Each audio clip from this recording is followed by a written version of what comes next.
अस्सलाम वालेकुम। सबसे पहले चाइनीज़ फ्यूचर्स और चाइनीज़ मार्केट जो कि काफ़ी ज़्यादा तेज़ी के अंदर है, पिछले 2 हफ्ते से हम देख रहे हैं, और जिसका मेजर रीज़न ये है कि चाइनीज़ गवर्नमेंट ने कुछ पॉलिसीज़ अनाउंस की हैं अपनी मैक्रो इकोनॉमी को सपोर्ट करने के लिए। उसकी वजह से तेज़ी देखने में आई, जो कि पिछले हफ्ते तो काफ़ी ज़्यादा तेज़ थी। पिछले हफ्ते भी फ्यूचर्स काफ़ी ज़्यादा तेज़ रहे। अब आहिस्ता आहिस्ता आकर जो है वो चीज़ें कूल डाउन होना शुरू हुई हैं। अगर फ्यूचर्स की बात करें तो डी बार तकरीबन 1.27% दिस वीक ऊपर गए हैं। HRC 4.26% ऊपर था। कोक तकरीबन 0.95% ऊपर था, जबकि आयरन ओर में कुछ कमी आई है, वो 1.19% नीचे आया है। अगर स्पॉट मार्केट में बात करें तो वहाँ पर भी इसी किस्म का कुछ तेज़ी का रुझान रहा है, ऑल्दो फ्यूचर्स अब काम डाउन हो गए हैं लास्ट वीकेंड से। अगर कल की बात करें, मंडे ट्यूसडे, अब एक स्टैग्नेंट पोजीशन पे है, फ्यूचर्स बढ़ नहीं रहे उस तरीके से जिस तरह पिछले हफ्ते या आज से 7-8 दिन 10 दिन पहले बढ़ रहे थे।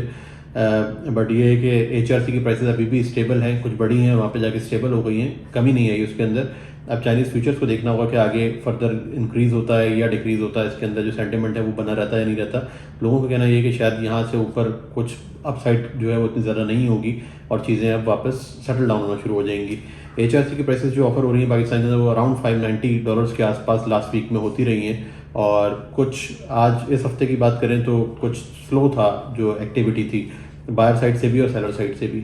आयरन ओर की स्पॉट प्राइसेस आ रही हैं अराउंड $110 के आसपास इस वक्त, जो कि तकरीबन $4 से $5 कम हुई हैं week on week. Coking coal की प्राइस आ रही है $245 के आसपास, जो कि बढ़ा है, तकरीबन $6 से $8 के करीब बढ़ चुका है वीक ऑन वीक। चाइना ने, मिल्स ने अपनी प्राइसेस स्क्रैप बाइंग की भी बढ़ा दी हैं, क्योंकि आयरन ओर और कोकिंग कोल की प्राइसेस बढ़ रही थी, जिसकी वजह से स्क्रैप पे प्रेशर आया, और तकरीबन $6-7 का वीक ऑन वीक इंक्रीमेंट दिया है चाइनीज़ मिल्स ने, जो कि पूरे एशिया के अंदर हम लोगों को नज़र नहीं आता। बाकी अगर एशियन कंट्रीज़ की बात करें, जापान की बात करें तो जापान के अंदर भी जो एक्सपोर्ट की प्राइसेस हैं उसके ऊपर अभी इस वक्त प्रेशर नज़र आ रहा है।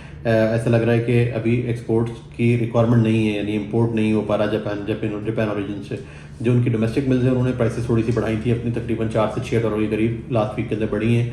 अगर उसके अलावा ताइवान, मलेशिया, इंडोनेशिया, इन सब कंट्रीज़ की बात करें तो वहाँ पर प्राइसेस डिप्रेस रहीं, स्टेगनेंट रहीं। वियतनाम के अंदर भी कोई खास एक्टिविटी नहीं आई, ना रीबार के प्राइसेस बढ़े हैं, ना कॉइल्स के प्राइसेस बढ़े हैं, जिसकी वजह से स्क्रैप के ऊपर किसी किस्म का कोई दबाव नहीं आ रहा, और बड़ी स्टेगनेंट सी सिमिलर एक स्टेबल पोजीशन के ऊपर वहाँ पर स्क्रैप चल रहा है। और जो बाइंग सेलिंग है उसकी भी इंटेंसिटी इतनी ज़्यादा नहीं है, उसकी भी इंटेंसिटी थोड़ी स्लो ही है। तो अब आगे चाइनीज़ सेंटीमेंट कहाँ पर किस तरह से डेवलप होता है, कहाँ तक पहुँचता है, उसकी बेस के ऊपर अब बाकी लोग फॉलो करेंगे। बट ओवरऑल इकोनॉमीज लगता है कि इतना अच्छा परफॉर्म नहीं कर रहे हैं। अगर टर्की की बात करें तो वहाँ पर भी एक्टिविटी काफ़ी बढ़ गई है बल्क बाइंग की, क्योंकि ऑब्वियसली अभी अगस्त के लिए भी बुकिंग करनी है टर्किश मिल्स ने, और सितंबर के लिए भी करनी है बुकिंग। तो उसको नज़र रखते हुए लास्ट वीक के अंदर हमें कई बुकिंग्स देखने में आई हैं, बट मोर और लेस जो इंडेक्स है वो स्टेबल रहा। प्राइसेस थोड़ा थोड़ा रिड्यूस होती गई, बट उसी तरह बिजनेस साथ साथ बढ़ता गया। तकरीबन वीक ऑन वीक बात करें तो $4 के करीब कमी आई है, और as of now HMS US से अराउंड 451 के आसपास अभी इस वक्त ट्रेड हो रहा है, और ऑब्वियसली शेरेट उससे जो है वो $13-15 के करीब ऊपर है, या बोनस की अगर आप बात करें तो उससे ऊपर है। तो ओवरऑल ट्रेंड ये है कि प्राइसेस थोड़ा सा रिड्यूस हो रही हैं और क्वांटिटीज़ बढ़ रही हैं, जिसका मतलब ये है कि टर्किश मिल्स की एपेटाइट जो है और उनको रीस्टॉक करना है। अगस्त के अंदर, अगस्त और शिपमेंट के कार्गोज जब ये भी ख़रीद लेंगे, प्राइसेस बढ़ेंगी, फिर जाकर आगे स्टेबिलिटी नज़र आएगी। अगर 6 महीने के इंपोर्ट के डेटा का कंपैरिजन करें लास्ट ईयर से, जनवरी से लेकर अभी जुलाई तक का, तो उसके अंदर काफ़ी कमी नज़र आई है टर्किश इंपोर्ट्स के अंदर। तकरीबन 23% के करीब ईयर ऑन ईयर कमी है जो इंपोर्ट्स स्क्रैप की हो रही हैं टर्की के अंदर। और इसी तरह अगर रीबार्स की बात करें तो वहाँ पर भी कोई खास तेज़ी नहीं थी टर्की के अंदर, कुछ कमी आई है, $10 से $15 के करीब रीबार प्राइसेस कम हुए हैं, और एज ऑफ नाउ $560 से $65 के आसपास FOB प्राइसेस कोट हो रही हैं टर्की की। यूरोप यूके की बात करें तो यूके के अंदर भी कुछ बड़ी स्लो डाउन था मार्केट के अंदर। डोमेस्टिक मिल्स एक तो बंद हो रही हैं, यूरोप के अंदर भी हो रही हैं, यूके के अंदर भी हो रही हैं, सेल्स है नहीं, प्राइसेस कम करते हैं उसके बावजूद भी इंटरेस्ट नहीं आता, ऑर्डर्स नहीं आते, जिसकी वजह से एट द एंड मिल्स को अपनी प्रोडक्शन कट डाउन करनी पड़ रही है, या फिर जो मेंटेनेंस के लिए शट डाउन लिया हुआ था उसको एक्सटेंड करना पड़ रहा है। तो यूके के अंदर भी यही एक रीज़न है जिसकी वजह से जो डोमेस्टिक प्राइसेस हैं वो भी कुछ कम हुई हैं, और उसके अलावा एक्सपोर्ट्स के अंदर भी कोई खास रुझान नहीं था कस्टमर्स का। टर्की भी क्वाइट था, यानी इन अ सेंस के प्राइसेस पे करने को तैयार नहीं था, तो उसकी वजह से ओवरऑल थोड़ा सा प्राइसेस के अंदर स्लो डाउन ही नज़र आया। रशिया की अगर बात की जाए तो रशिया के अंदर प्राइसेस स्टेबल हैं, स्क्रैप की प्राइस तो तकरीबन बढ़ रही है, वीक ऑन वीक $15-20 के आसपास बढ़ा दिए उन्होंने अपनी प्राइसेस, क्योंकि मिल्स को रीस्टॉक करना है। एक सिनेरियो हम हर जगह पर देख रहे हैं कि मिल्स रीस्टॉक करने के लिए आ रही है। काफ़ी अर्से जो डिप्रेशन था उस चीज़ को अब ऐसा नज़र आ रहा है कि अब शायद एक्टिविटी थोड़ी सी बढ़ना शुरू हो जाएगी वक्त के साथ साथ, क्योंकि ये ग्लोबल फिनोमेना है, सभी मिल्स रुकी हुई थी और आहिस्ता आहिस्ता वापस अपनी रीस्टॉकिंग की तरफ आ रही हैं। जो बिलेट्स की प्राइस है रशिया के अंदर वो तकरीबन 450 डॉलर एफओबी के आसपास अब इस वक्त कोट हो रही है। यूएसए के अंदर प्राइसेस जो है वो स्टेबल रही हैं। पिछले चंद हफ्तों से तो प्राइसेस गिर ही रही थी और लास्ट वीक भी कोई डिफरेंट नहीं था। प्राइसेस के अंदर कमी आई है, जो इंटरेस्ट था उसके अंदर कमी आई है, बट हो सकता है कि अब प्राइसेस यहाँ पर आके बॉटम आउट हो जाएं। ज़्यादातर मार्केट पार्टिसिपेंट्स का यही कहना है। और मेन रीजंस प्राइसेस के गिरने की ये थी, टर्की के लिए एक्सपोर्ट्स नहीं थी, डॉग्स की प्राइसेस अच्छी नहीं आ रही थी, डोमेस्टिक मिल्स भी अपना फिनिश प्रोडक्ट जो है वो सेल नहीं कर पा रही थी, इसकी वजह से इतनी अच्छी प्राइस नहीं दे रही थी। अब स्क्रैप की अगर हम लोग बात करें इंडेक्स की, तो वो तकरीबन आप समझें कि $28 के आसपास इस वक्त गिरी है इंडेक्स जुलाई के अंदर इनकी as compare to previous month जून की।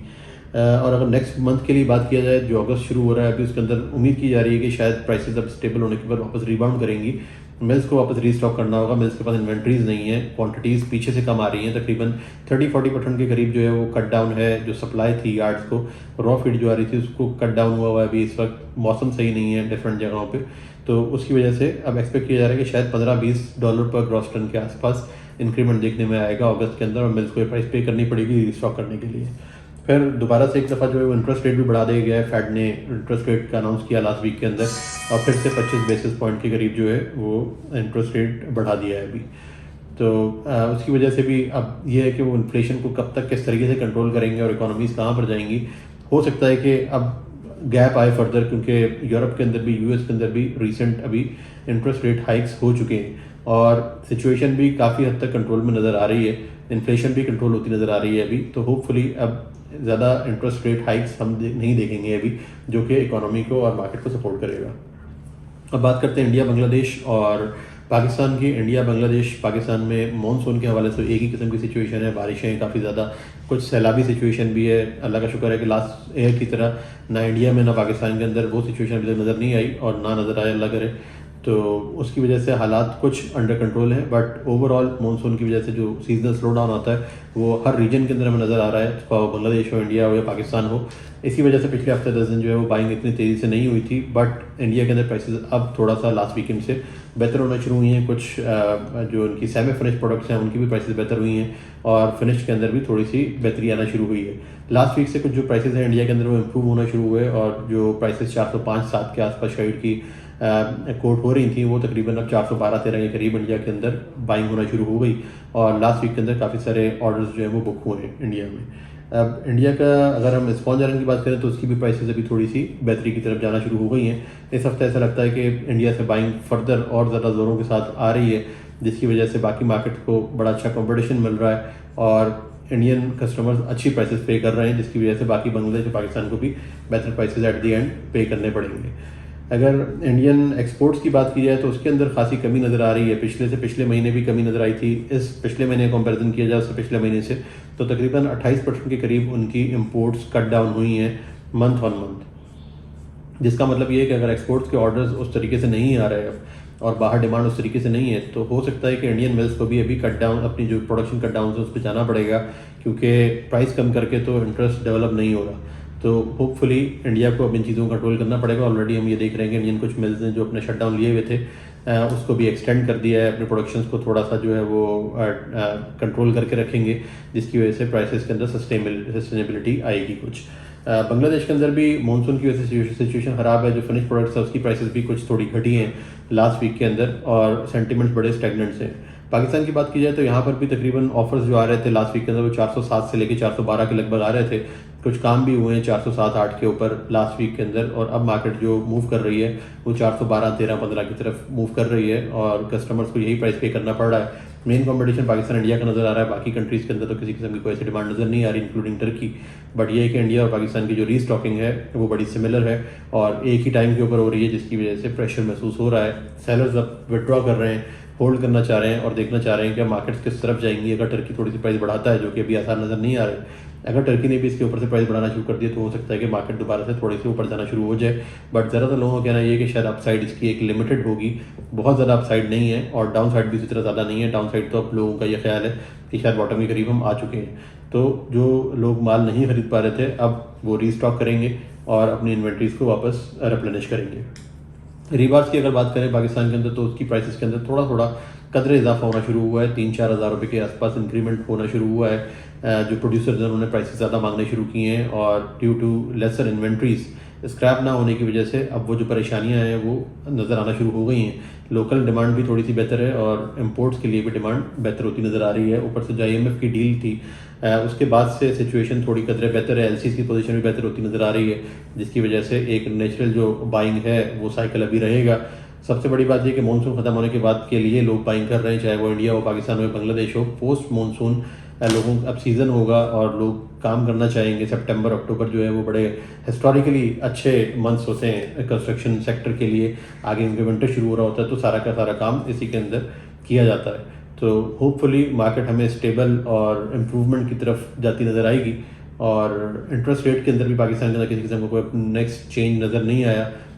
इंटरेस्ट मार्कअप्स जो हैं वो स्टेबल हैं अभी एज ऑफ नाउ और होपफुली अब यहाँ से हम बेहतरी की तरफ जाएंगे। अभी तक के लिए ये अपडेट थी। Thank you very much.